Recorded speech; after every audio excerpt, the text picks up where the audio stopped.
महाशिवरात्रि की महिमा को लेकर यह कथा प्रसिद्ध है। एक बार माता पार्वती जी ने भगवान शिव से कहा कि कृपया किसी ऐसे श्रेष्ठ और सरल व्रत के बारे में बताएं, जिसे करने से कोई भी प्राणी या मनुष्य सहज ही आपकी कृपा प्राप्त कर सके। इस पर भगवान शिव ने माता पार्वती जी को महाशिवरात्रि व्रत के बारे में बताया और इस व्रत की महिमा बताते हुए एक कथा भी सुनाई।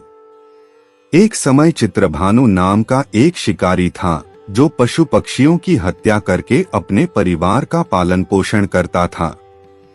उस शिकारी पर एक साहूकार का ऋण था, जिसे वह समय पर न चुका सका।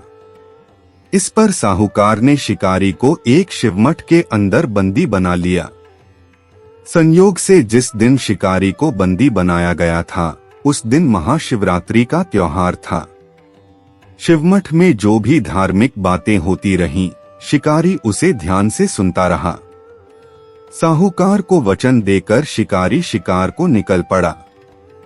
शाम होते ही साहूकार ने शिकारी को अपने पास बुलाकर ऋण चुकाने की बात कही। इस पर शिकारी ने अगले दिन किसी भी तरह उसका सारा ऋण लौटा देने का वचन दे दिया और उसके बंधन से छूट गया। अब रात को ही वह शिकारी शिकार करने के लिए जंगल की तरफ चल पड़ा। बंदी गृह में रहने के कारण वह बहुत भूखा प्यासा था, इसलिए थक हार कर वह एक तालाब के किनारे लगे एक बेल के पेड़ पर चढ़ गया और वहीं से शिकार का इंतजार करने लगा। शिकारी बेलपत्र तोड़कर नीचे गिराता रहा, जहां संयोग से बेल के पेड़ के नीचे एक शिवलिंग स्थापित था, जो कि बेल के सूखे पत्तों से ढक गया था, इसलिए शिकारी को उस शिवलिंग का पता ही नहीं चला। शिकार का इंतजार करते करते वह बेलपत्र तोड़ तोड़ कर नीचे फेंकता जा रहा था और वे बेलपत्र शिवलिंग पर गिर रहे थे। इस तरह भूखे प्यासे शिकारी का व्रत भी हो गया था और शिवलिंग पर उसके हाथों से बेलपत्र भी चढ़ गए। इससे उसके मन में कुछ अलग ही तरह के विचार दौड़ने लगे थे, जिसका उसे भी पता न चल सका था। हिरण के परिवार ने शिकारी से थोड़ी देर के लिए जीवन देने की प्रार्थना की। रात्रि का एक पहर बीत जाने के बाद एक हिरणी तालाब के किनारे पानी पीने आई। उसे देखते ही शिकारी ने अपने धनुष पर तीर चढ़ा दिया। यह देखते ही वह हिरणी शिकारी से बोली कि कृपया मुझे मत मारो, मैं गर्भवती हूँ।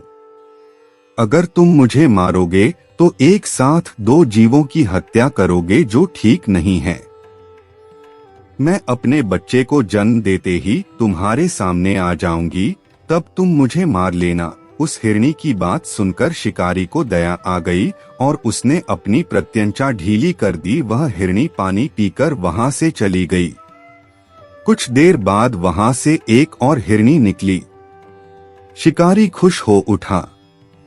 उसने उसे मारने के लिए धनुष पर बाण चढ़ाया।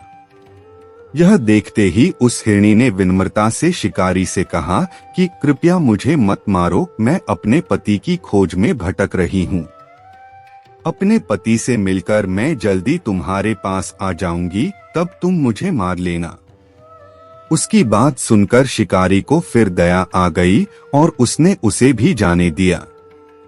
लेकिन उसी के बाद शिकारी सोच में पड़ गया। उसने सोचा कि अगर मैंने शिकार नहीं किया तो मैं साहूकार का ऋण कैसे चुकाऊंगा, अपने परिवार को भोजन कैसे कराऊंगा, क्योंकि शिकारी और उसका परिवार भूखा था। उसने सोचा कि अब वह अपने किसी शिकार को नहीं छोड़ेगा। इतने में ही एक और हिरणी अपने बच्चों के साथ वहां से निकली। यह देखते ही शिकारी बहुत खुश हो गया। वह इस अवसर को हाथ से नहीं जाने देना चाहता था। उसने धनुष पर तीर चढ़ा दिया। वह तीर छोड़ने ही वाला था कि वह हिरणी बोली कि कृपया मुझे मत मारो, मैं इन बच्चों को इनके पिता के पास छोड़कर जल्दी तुम्हारे पास आ जाऊंगी, तब तुम मुझे मार लेना। तब शिकारी ने कहा कि मैं अपने दो शिकार छोड़ चुका हूँ। अब मैं इतना मूर्ख नहीं हूं कि मैं तुम्हें भी छोड़ दूं। मेरे भी बच्चे भूख प्यास से तड़प रहे हैं। शिकारी की बात सुनकर हिरणी ने कहा कि जैसे तुम्हें अपने बच्चों की चिंता है, ठीक वैसे ही मुझे और मेरे पति को भी अपने बच्चों की ही चिंता है। मैं अपने लिए नहीं, केवल अपने बच्चों के लिए तुमसे थोड़े समय के लिए अपने जीवन की भीख मांगती हूँ। मेरा विश्वास करो, मैं अपने बच्चों को इनके पिता के पास छोड़कर तुरंत तुम्हारे पास आ जाऊंगी। हिरणी की करुण वाणी सुनकर शिकारी को फिर दया आ गई। उसने उस हिरणी को जाने दिया। इस दौरान शिकारी पेड़ पर बैठा बैठा बेलपत्र तोड़ तोड़ कर नीचे ही शिवलिंग पर फेंकता रहा। सुबह होने को थी कि तभी एक हष्टपुष्ट हिरण उस तालाब के पास आया। अब शिकारी ने सोच लिया कि वह इसका शिकार तो जरूर करेगा। शिकारी ने फिर अपने धनुष पर बाण चढ़ा दिया। यह देखते ही वह हिरण बोला कि तुम कृपया मुझे मार दो, क्योंकि इससे पहले तुमने जिन 3 हिरनियों और छोटे बच्चों को मार डाला है, मैं उन्हीं का पति हूँ। अब मैं उनके बिना जीवित नहीं रह सकूंगा। इस पर शिकारी ने बताया कि उसने किसी को नहीं मारा। तब वह हिरण बोला कि अगर तुमने उन्हें जीवनदान दिया है तो मुझे भी कुछ समय का जीवनदान देने की कृपा करो, ताकि मैं उन सब से मिल सकूं, क्योंकि वे सब मुझे ही खोज रही हैं।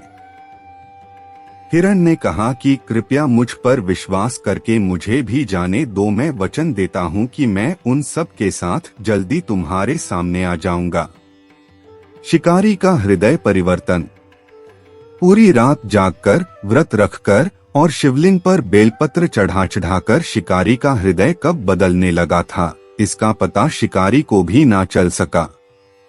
उसे रह रहकर जीवों पर दया आने लगी।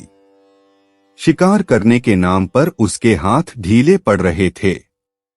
वह अपने पुराने कर्मों को याद करके पश्चाताप की अग्नि में जलने लगा। उसमें सनातन भक्ति का संचार होने लगा था। हिरण की बात सुनकर उसके हाथ से धनुष बाण छूट गया और उसका हृदय करुणा से भर गया। इतने में ही हिरण अपने पूरे परिवार के साथ शिकारी के सामने आ गया, ताकि शिकारी उन सब का शिकार कर सके। जंगली जानवरों में भी ऐसी सत्यता और आपसी प्रेम भावना देखकर शिकारी को अपने ऊपर बड़ी शर्म आने लगी। उसकी आंखों से आंसू निकल पड़े। उसने हिरण के परिवार को न मारने का निश्चय किया और हमेशा के लिए जीव हत्या या शिकार न करने की प्रतिज्ञा कर ली। शिकारी ने जैसे ही कभी भी कोई भी जीव हत्या न करने की प्रतिज्ञा की, उसी समय उसके सामने भगवान शिव प्रकट हो गए। उन्होंने शिकारी और उस हिरण के परिवार को आशीर्वाद दिया। अब वह शिकारी सभी तरह के बुरे कर्म छोड़कर भगवान शिव का परम भक्त बन चुका था। शिवजी के आशीर्वाद से उस शिकारी और उसके परिवार को कभी किसी परेशानी का सामना न करना पड़ा। यह कथा हमें जीवों पर दया करने और भगवान की भक्ति करते हुए अपने कर्म करने की प्रेरणा देती है।